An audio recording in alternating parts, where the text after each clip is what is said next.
Salam reading Ghost Enemy. Balik lagi di Baper TV. Oke teman-teman, gue akan membawakan sebuah cerita lagi untuk kalian semua. Mudah-mudahan pada saat ini tidak ada kendala teknis ya, karena gue bikin video siang hari ini, jadi gak pakai lighting. Sorry kalau agak sedikit kurang. Mudah-mudahan gue gak ada kendala dari awal hingga akhir. Gue akan memberikan dan membawakan sebuah cerita yang berjudul Suamiku Disantet Pacarnya. Cerita ini mungkin bisa dikatakan sebuah kisah nyata ya, tapi dalam cerita ini untuk nama dan lokasi mungkin sudah disamarkan. Jadi gue gak akan merubah lagi sesuai dengan apa yang ada, yang akan gue bawain ceritanya. Oke, makasih banyak buat teman-teman yang udah nonton beberapa video gue terkait dengan pesugihan blorong. Bagi yang memang baru join pada saat sekarang, kalian bisa nonton tuh dari awal hingga akhir di video gue. Gue gak tahu nih bakal ngabisin berapa part ya. Mudah-mudahan gue berharap hanya 2 part saja. Oke ya, gue akan mulai nih ceritanya yang berjudul tentang Suamiku Disantet Pacarnya. Gue hitung mundur dari 3, 2, 1. Oke. Aku tak mengerti mengapa tiba-tiba sifat suamiku berubah drastis. Ia menjadi laki-laki yang kasar, pemarah, dan mudah melakukan kekerasan tangan. Jika marah, matanya melotot, hendak keluar. Suaranya menggelegar seperti hendak menelanku bulat-bulat.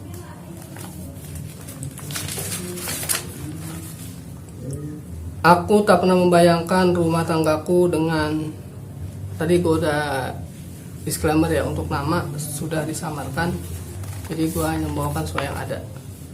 Jadi jika memang ada nama yang memiliki kesamaan pada kalian, sekali gue mohon maaf. Dan cerita ini dibuat untuk hiburan semata. Oke, next gue lanjut. Aku tak pernah membayangkan rumah tanggaku dengan Mas Budi, sebut saja begitu. Aku akan kandas di tengah jalan. Betapa tidak, 15 tahun kami mengarungi bahtera rumah tangga dalam keadaan baik-baik saja. Jikapun tak ada masalah, itu adalah hal biasa dalam sebuah rumah tangga. Tak ada yang harus kita khawatirkan. Cekcok sedikit adalah wajar sebagai bumbu, karena tak mungkin sebuah rumah tangga yang tak didera masalah walau sedikit pun. Aku juga sangat percaya diri dengan pernikahan yang kami lakukan. Aku menikahi Mas Budi atas dasar cinta dan kasih sayang. Begitupun dia, Mas Budi, menikahiku dengan cinta besar yang tulus ikhlas. Lain dari itu, Mas Budi berprofesi sebagai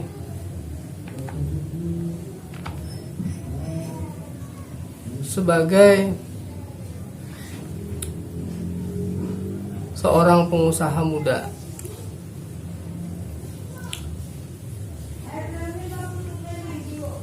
Sedangkan aku hanya seorang karyawan biasa yang sebuah bank swasta di salah satu kota. Berbekal cinta kami masing-masing yang tulus ikhlas dan kehidupan yang cukup baik, itulah aku sangat percaya diri menikah dengan Mas Budi. Memang benar keyakinanku itu diandalkan. Aku berhasil mengarungi rumah tangga selama 15 tahun dengan baik, tanpa ada masalah besar yang mengganggu keutuhan rumah tangga kami. Dalam 15 tahun pernikahan itu, Tuhan telah mengkaruniakan kami 2 orang anak. Anak pertamaku perempuan dan anak keduaku laki-laki. Memasuki usia pernikahan ke-16, permasalahan yang tak bisa kami selesaikan mulai muncul. Aku tak menduga suamiku bisa menjadi egois dalam sekejap mata. Aku benar-benar tak mengerti mengapa ia bisa berubah sifat.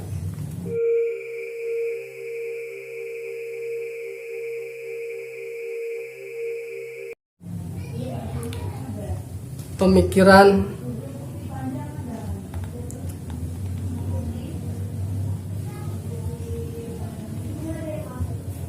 sifat pemikiran dan kelakuannya dalam waktu yang sangat cepat. Aku seperti melihat orang lain saat melihat suamiku, meskipun wajah dan perwatakannya adalah suamiku. Tapi aku merasa jiwa dan rohnya seperti orang lain atau mungkin juga makhluk lain. Aku sadar suamiku adalah seorang pengusaha muda yang harus tegas terhadap bawahannya dalam segala hal, dan aku juga tahu selama ini dia memiliki dedikasi yang tinggi di kantornya. Demikian juga di keluarganya, ia adalah suami dan ayah yang tegas dengan pendiriannya. Ia tak pernah berkompromi dengan suatu kesalahan yang dilakukan olehku atau oleh anak-anak kami. Tiap hari itu aku merasa ada yang lain. Manakala ia pulang kerja dan marah-marah di rumah. Kemarahannya seperti orang lain yang tak mengenalku. Bahkan ia seperti tak mengenal anak-anaknya. Meskipun suamiku tahu sedang berbicara denganku dari anak-anak kami. Tapi matanya yang melotot dan berwarna merah seperti mata orang lain yang tak pernah kenal. Suaranya yang menggelegar seperti suara orang lain yang punya dendam pada kami. Aku melihat dan merasakan suamiku seperti orang lain, orang yang pernah dendam, amarah, sepertinya hendak mencelakakan kami. Ya, hari itu ia baru saja pulang dari salah satu kota. Suamiku memang kerap berpergian keluar kota untuk menyelesaikan tugasnya yang ada di luar kantor. Saya maklumi karena ia adalah seorang pengusaha yang harus banyak mengeluarkan pikirannya untuk mengembangkan usahanya. Mas Budi sudah 3 kali pergi ke daerah itu. Pertengkaran kami hari itu tak berujung apapun. Aku mengalah dengan cara masuk ke kamar dan menutup diri. Suamiku melengos ke ruang kerja di kamar belakang. Di kamar itu memang ada meja kerjanya. Ada pula tempat tidur jika ia lelah untuk berbaring. Biasanya jika suamiku sedang marah, ia pasti akan ke kamar itu untuk menghabiskan waktunya di meja kerja dan berbaring di tempat tidurnya. Aku rasa itu adalah hal yang baik, sebab esok harinya kami akan kembali saling tegur sapa meski masih merasa dingin. Tapi menjelang sore hari sepulang suami bekerja, suasana akan kembali baik seperti tak ada masalah. Tapi pagi itu semua di luar kebiasaan dan perhitunganku. Aku sudah bangun sejak pukul 5 pagi. Aku harus mempersiapkan keperluan anak-anak sekolah. Aku juga harus mempersiapkan keperluan suamiku untuk bekerja. Aku tak bisa mengandalkan pembantu, meskipun pembantu kami selalu siap setiap hari. Untuk hal-hal tertentu, suami dan anak-anakku harus aku yang menyediakan. Aku terbiasa dengan hal itu, karena itu adalah didikan orang tuaku. Pagi itu suamiku baru keluar dari kamar belakang setelah lewat pukul 7. Aku memang tak pernah membangunkannya jika ia sedang tidur. Aku tahu ia bukan tipe lelaki yang tak tahu waktu. Ia tahu kapan harus bangun, bekerja, dan pulang ke rumah. Aku tak perlu membangunkannya dari pembaringan di kamar belakang. Aku berpikir, mungkin hari ini ia libur kerja, maka ia ingin tidur lebih lama karena lelah. Mungkin pula tugas di luar kota kemarin sangat menyita tenaga, pikiran, dan perhatiannya, maka suamiku butuh istirahat yang cukup.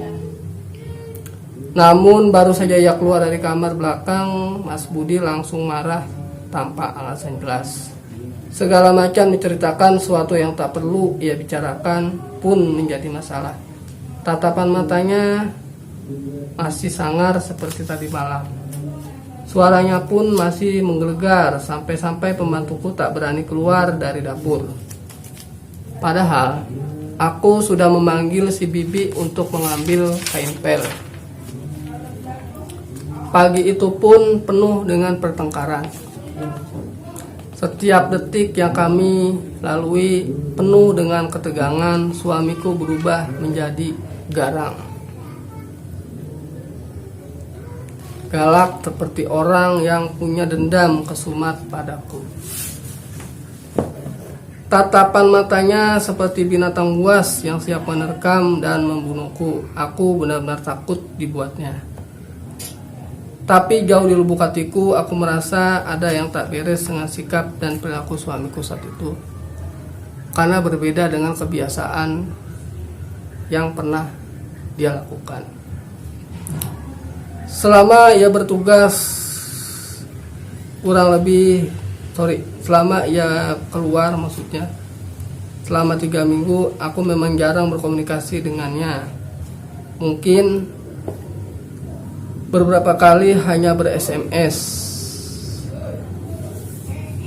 dan telepon. Anak-anak juga tidak terlalu memperhatikan pekerjaan ayahnya. Mereka hanya menyapa ayahnya jika ada keperluan saja. Apakah hal itu yang menyebabkan suamiku berubah? Tapi tak mungkin masa karena kurang SMS atau komunikasi saja ia bisa marah sebesar ini. Lagi pula selama ini suamiku teramat sayang pada anak-anak kami. Ia tak pernah membentak dengan suara kasar dan menggelegar. Tadi malam ada pengalaman pertama ia membentakku dengan suara kasar dan membentak anak-anak dengan suara yang keras pula. Sejak hari itu suamiku mulai berlaku aneh, kasar dan jarang pulang ke rumah. Celakanya lagi, seringkali ia tidak pulang ke rumah tanpa memberi alasan. Sebagai istri, aku selalu menunggu kepulangan suami setiap hari, tapi hingga larut malam ia pun tak pulang dan tak memberi kabar. Aku tak berani bertanya, SMS dan telepon padanya. Ia seringkali marah jika ditanya sedang di mana. Ini yang aneh dalam diri suamiku saat ini. Dulu ia selalu memberi kabar jika ia tak pulang ke rumah. Jika ada kabar pun aku bertanya melalui SMS atau telepon. Ia akan menjawabnya dengan baik. Aku sering pula menyapa anak-anak yang menunggu di rumah. Atau sering menyapa anak-anak rumah. Sering pula ia mengabari pada anak-anak ia tak pulang ke rumah. Ia begitu sayang pada anak-anak, perhatian dan mengayomi. Tapi sejak pulang dari kota tersebut, perangannya berbalik 180 derajat. Hari berganti hari, minggu berganti minggu, bulan berganti bulan, tapi sifat suamiku belum juga memperlihatkan perubahan dan perbaikan.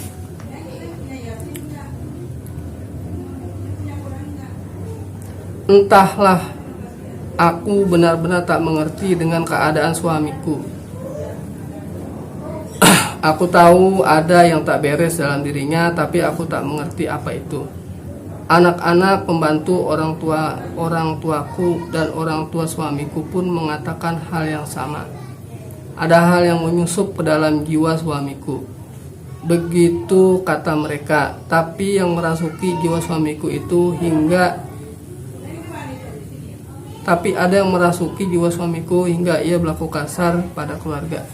Jadi terjadi perubahan sifat pada suaminya, dan pihak keluarga baik dari istri dan suaminya tidak menyangka bahwa dia akan mengalami perubahan emosional yang sangat drastis, dan itu yang masih menyimpan misteri.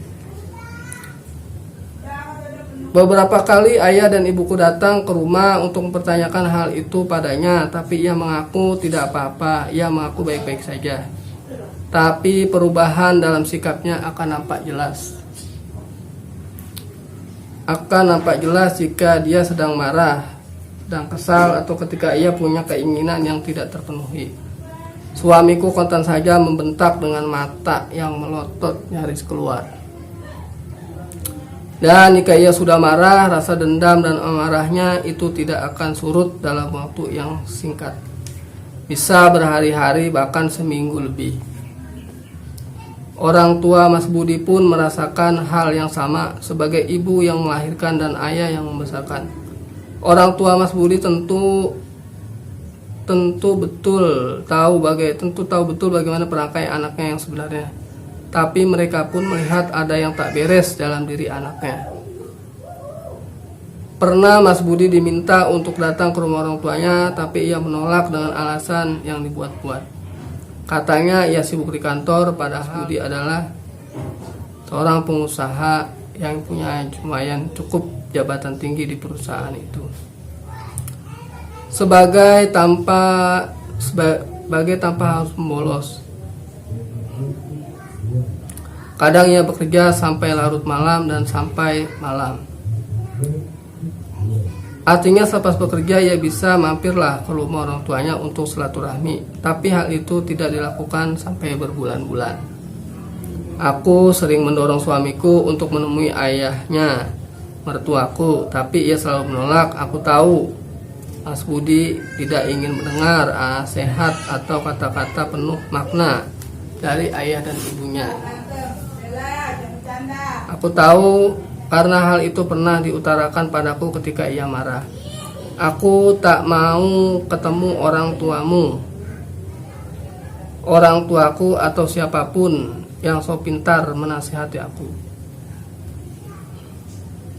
Aku akan jalani hidupku sendiri seperti yang ada di dalam benak dan pikiranku. Orang lain tak perlu ikut campur. Kalau kamu tak mau ikut apa kataku, silakan kamu pergi dari rumah ini dan aku akan menceraikanmu. Demikian amarah yang meledak dari suamiku. Setahun berlalu, hubunganku dengan suamiku pun tak karuan. Sudah tak ada lagi kemesraan, canda tawa, dan cengkrama bersama. Anak-anak juga merasakan hal itu. Rumah seperti gersang, panas, dan selalu dipenuhi dengan bibit pertengkaran. Memasuki masa pernikahan ke-17 tahun itu, aku mulai pasrah karena lebih dan tak tahu apa yang harus aku lakukan. Jika memang kami harus bercerai, aku akan jalani dengan ikhlas. Tapi orang tuaku dan orang tua Mas Budi tentu saja menolak niat kami untuk bercerai. Sejujurnya aku memang tidak ingin bercerai dengan Mas Budi. Tak ada alasan bagiku untuk bercerai dengannya. Tapi setiap kali bertengkar denganku, Mas Budi selalu mengucapkan kata-kata perpisahan. Cerai dan sebagainya. Bagiku itu sangat menyakitkan dan hal itu tentu saja sudah melanggar hukum agama, dan Mas Budi sebagai seorang laki-laki pun tahu tentang hal itu.